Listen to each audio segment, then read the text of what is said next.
రాష్ట్రంలో జరుగుతున్న అవినీతి కోసం మనం విడమర్చే రోజులు పోయే ప్రజలే విడమరుస్తున్నారు. రాష్ట్రంలో ఏం జరుగుతుందని దాని మీద each and every person will know. ఇక్కడ ఏది జరుగుతుందో ప్రతి వాళ్ళకి తెలిసింది. ఇంకా మసిపూసి మారేడుగా ఎత్తేసి అబద్ధాలు చెప్పి తప్పుడు వాగ్దానాలు చేసి నా చెల్లి, నా ఎస్సీ, నా కృషి అని నోటుకు వచ్చిన వాగ్దానాలన్నీ చేసి అధికారంలోకి వచ్చాడు. ఆవేళ వాగ్దానం అని చేయలేనిది ఒక్క వర్గం కూడా లేదు. ఇప్పటికి చేశాడు. ఒక జోబిల్ కొట్టిన వాళ్ళకి చేయలేదు, అది అడిగితే వాళ్ళకి కూడా చేసినామో మీకు రక్షణ కల్పిస్తానని ఆయన అధికారంలోకి వచ్చి అంతే. ఇంకా మేము నథింగ్. ఆ రకంగా ఆయన వచ్చి ఏదో అదృష్టశాతం మన దురదృష్టశాతం రాష్ట్ర ప్రజల దృష్టశాతం ముఖ్యమంత్రి అయ్యాడు. ప్రమాణమైన మెజార్టీ వచ్చింది. ప్రజలు ఏదో ఉద్ధరిస్తాడు అనుకున్నాం. పెద్ద మెజార్టీ అప్పుడు నందమూరి తారక రామారావు గారి టైంలో ఉమ్మడి రాష్ట్రంలో ఉన్నప్పుడు భారీ మెజార్టీ కాంగ్రెస్ పార్టీకి అపోజిషన్ రోల్ కూడా లేక చేశాడు. ఆయన ఈయన దయచేసి అపోజిషన్ రోల్ ఇచ్చాడు. ఆ ట్రాక్ ఇదేం కొత్త కాదు, మాకు గతంలోనే ఉంది. ఆయన పెట్టిన పథకాలు, ఆయన పెట్టిన భిక్ష భారతదేశానికి తలమానికంగా వాళ్ళు నిలుస్తుంది. ఈ ₹2 బియ్యం కానీ, అప్పట్లో పంచి దోవత్ కానీ, పేదోడు ఊరి గుడిసెలో ఉన్న రోజులకి స్వస్తి చెప్పి వాళ్ళకి పక్కా గృహ నిర్మాణం చేసి వాళ్ళని బీసీలు ఎస్సీలు అంటే హక్కును చేర్చుకున్నాడు. ఇటీవల కన్నా దాని పరిస్థితులు చూశారు. ప్రజలైతే ఓట్ల కోసమే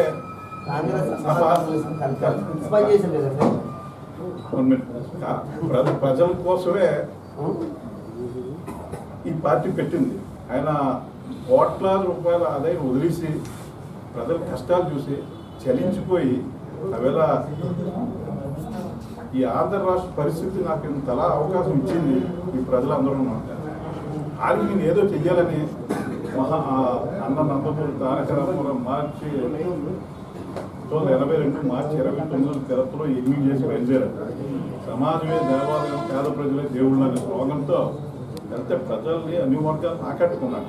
ఇచ్చాపురం నుండి తెర వరకు ప్రజలు ఉద్భూతుల నుంచి చైతన్యం నింపి కాంగ్రెస్ ఎల్లప్పుడూ కోట్రవేలతో పాల్పడిన కాంగ్రెస్ పార్టీని అక్కడ ఈ రాష్ట్రం పొలిమేరల వరకు వెళ్ళగొట్టిన మహానుభావుగా చేస్తారు. అదే వరవడితో నారా చంద్రబాబు ఆయన దేశవ్యాప్తంగా కీర్తి ప్రతిష్టలు తెలుగు గుర్తింపిస్తే మాపులు ఉన్నారు, యాదవులు ఉన్నారు, ఎస్సీలు ఉన్నారు, అగ్నికుల క్షత్రియులు ఉన్నారు, అనేక కులాలు ఉన్నాయి. వీరికి ప్రాతినిధ్యం కల్పించమని ఇప్పటి వరకు ఒక సామాజిక వర్గానికి బ్రహ్మాండమైన న్యాయం చేశారు. అలాగే మిగతా కూడా 3 సార్లు ఎమ్మెల్యే ఒకే ఇంట్లోనని అసంతృప్తి నాకు కనిపిస్తుంది మా అందరికీ. ఏదైతే ఆంధ్ర రాష్ట్రంలో వైసీపీ ప్రభుత్వం చేస్తున్న ఆగడాలు కానీ వాళ్ళ పనితీరు కానీ ఈరోజు గజమెత్తడానికి పెట్టిన ప్రెస్ మీట్ ఇది. సో మూర్తి యాదవ్ గారి వ్యక్తిగత విషయం కోసం అని ఆయన చెప్పడం జరిగింది మీడియా ముఖంగా. ముఖ్యంగా దీని ఉద్దేశం అయితే ఈరోజు ఆంధ్ర రాష్ట్రంలో జరుగుతున్న పరిస్థితుల రీత్యా ఈరోజు మనమైతే ఈరోజు ఇక్కడ కలవడం జరిగింది. ఈరోజు ఒకటే అడుగుతున్నానండి, నిన్న కాక మొన్న ఏదైతే చెల్లెలు కాంగ్రెస్ పార్టీ నుంచి వచ్చిన తర్వాత నిన్న జగన్మోహన్ రెడ్డి గారు ఒక సమాధానం అని కాదు ఒక లేవనెత్తారు. ఈ టీడీపీ, జనసేన ఏదైతే మిత్రపక్ష పార్టీలని ఆయన ఒక మాట మాట్లాడారు. ఏవైతే ఆ పార్టీలు ఉన్నాయో అవందరూ కలిపి ఈరోజు చంద్రబాబు నాయుడు గారికి సపోర్ట్ ఇవ్వడానికి కళ్యాణ్ గారు కానీ, షర్మిలమ్మ కానీ అలా వివిధ పార్టీలకు చెందిన నాయకుల పేర్లు చెప్పకనే చెప్తూ ఆయన ఒక మాట్లాడారు. ఈరోజు వైఎస్ జగన్మోహన్ రెడ్డికి ఒకటే అడుగుతున్నాను, నువ్వు చూసావా పవన్ కళ్యాణ్ గారు ప్యాకేజ్ స్టార్ అని మళ్ళీ పాత చింతకాయ పచ్చళ్ళ పనికిమాలిన మాటలు మాట్లాడుతున్నా. నీకు ఈరోజు ఒకటే అడుగుతున్నాను జగన్ రెడ్డి, ఈ రోజు ఎప్పుడైనా నువ్వు ఒక్క ప్రెస్ మీట్ మాలా ఒక్క ప్రెస్ మీట్ పెట్టి అసలు ఈ రోజు రాష్ట్రంలో ఎన్ని పాలసీలు తెచ్చాం, ఎంత డబ్బు అప్పు చేసాం, ఎంత డబ్బు ప్రజల కోసం ఖర్చు పెట్టాం అని ఒక్క ప్రెస్ మీట్ పెట్టిన దాఖలా లేదు. మాట్లాడితే తాడేపల్లి ప్యాలెస్ లో కూర్చొని ఇష్టానుసారంగా ఒక వ్యక్తి గురించి ఆ వ్యక్తి యొక్క పర్సనల్ విషయాలు మాట్లాడుతూ తప్పితే ఆంధ్ర రాష్ట్ర సీఎంగా ఎప్పుడైనా ఒక వ్యవహరించావా? ఈ రోజు నీకు నచ్చినట్టు ఇప్పుడు వచ్చిందంటే డైవర్షన్ పాలిటిక్స్ ఫస్ట్ నుంచి వైసీపీ ప్రభుత్వం మేము చెప్తూనే వచ్చింది. జనరల్ సెక్రటరీగా ఇక్కడ గెలిచిన శాసనసభ్యులు గణబాబు గారు 4.5 సంవత్సరాల నుంచి పార్టీ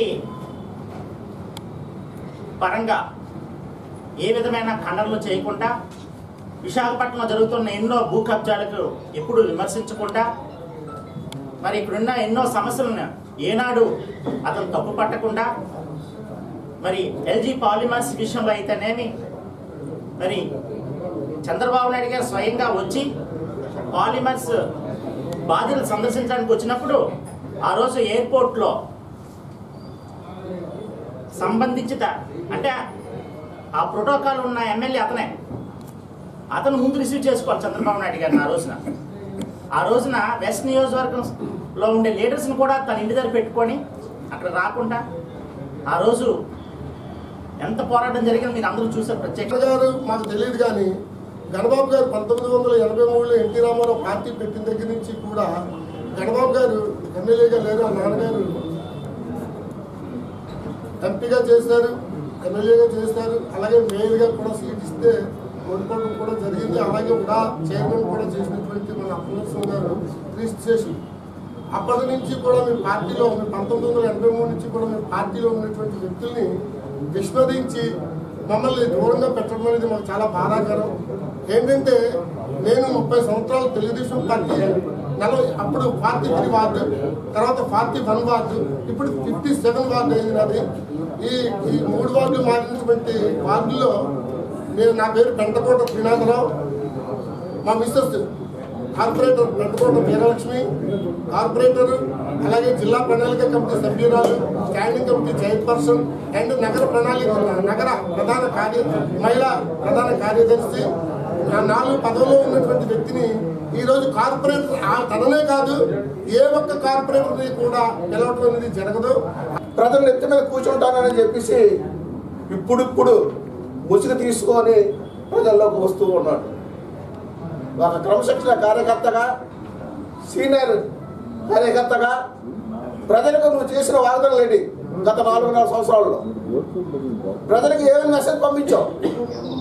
వైసీపీ అధికారంలో ఉంటున్నప్పుడు అనేక భూదందాలు జరిగాయి, అనేక అక్రమాలు జరిగాయి, రాష్ట్రంలో నిత్యావసర వస్తువులు పెరిగిపోతున్నాయి.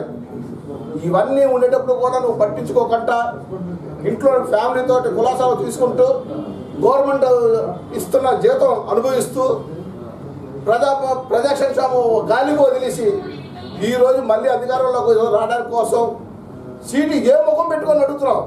అది నేనెన్ను ప్రశ్న కాదు, వైసీపీ వాళ్ళు ప్రచారం చేస్తున్నారు మా నియోజకవర్గంలో.